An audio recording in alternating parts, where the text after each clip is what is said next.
Hello and welcome once again to my YouTube channel. In the last video, the History of Jamaica Part 4, we spoke about the different diaspora, different peoples that make up the Jamaicans. Now, in this video, Part 5 of Jamaica, we see at the turn of the 20th century, Jamaicans beginning to make their way on the world stage.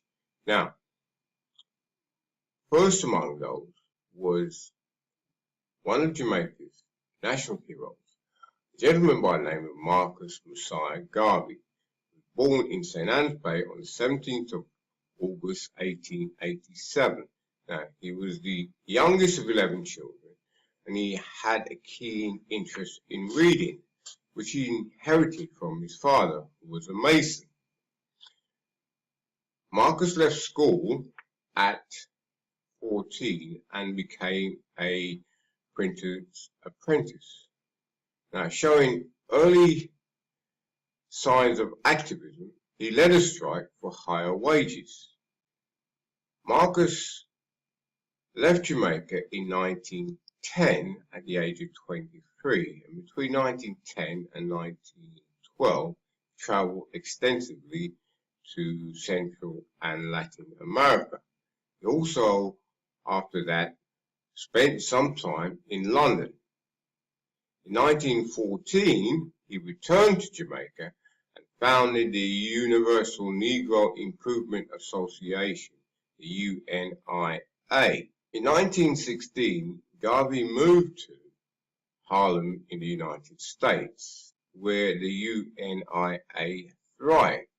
By this time, Garvey was a formidable speaker, and he traveled extensively across America speaking to African Americans, which went down quite well, because Garvey got a tremendous following.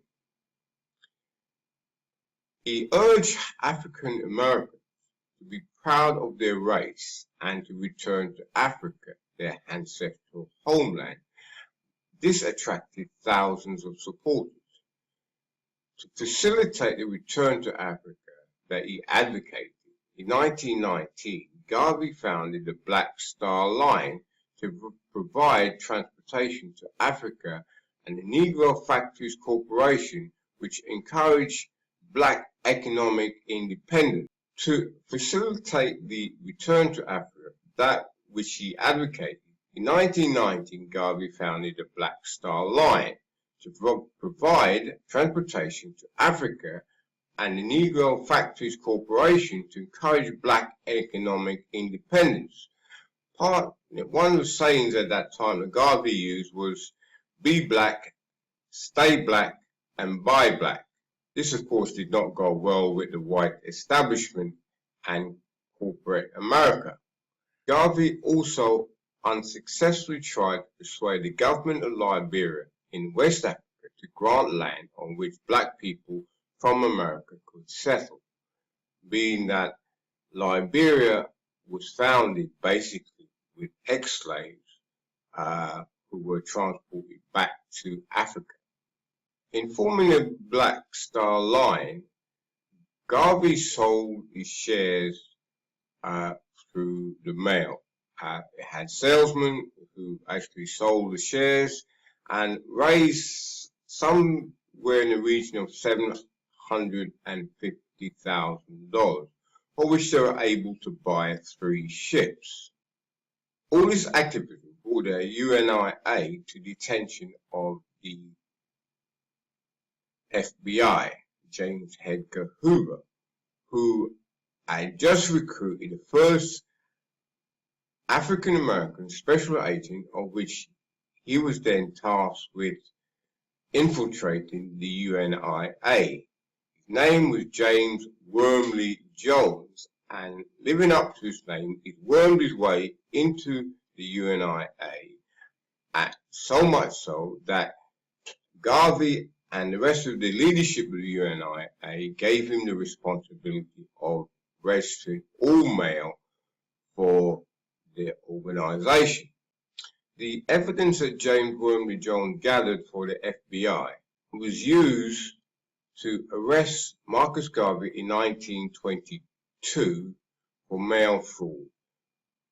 in connection with the sale of stock of the Black Star Line. Although there were irregularities with the business, Marcus' arrest and prosecution was more than likely politically motivated because of the activism of the Black Star Line. Garvey was sent to prison and later deported to Jamaica, and in 1935 he moved permanently to London, where he died on the 10th of June 1940. In 1964 his body was returned to Jamaica, where he was declared Jamaica's first national hero. Garvey had a tremendous effect on Jamaicans and African Americans, because a lot of what the African Americans have done today in their activism was made possible in a large part by the activism and the groundwork that was laid by the UNIA, which was started by Garvey. Garvey also had a profound effect in Jamaica, in activism in Jamaica also at that time. The 1930s saw Jamaica heading towards another crisis. The contributing factors were discontent with the slow pace of political advancement.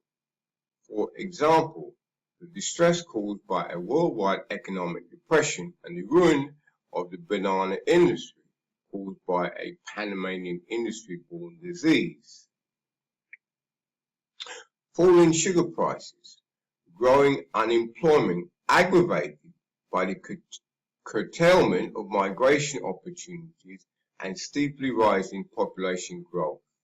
In 1938, things came to a head with widespread violence and rioting. Out of these disturbances came the formation of the first labor unions and the formation of two major political parties of Jamaica. These were the Bustamante Industrial Trade Union, BITU, named after the founder, Sir Alexander Bustamante, who would become the first Prime Minister of an independent Jamaica. He was also the founder and leader of the Jamaican Labour Party, JLP, the political party affiliated with BITU.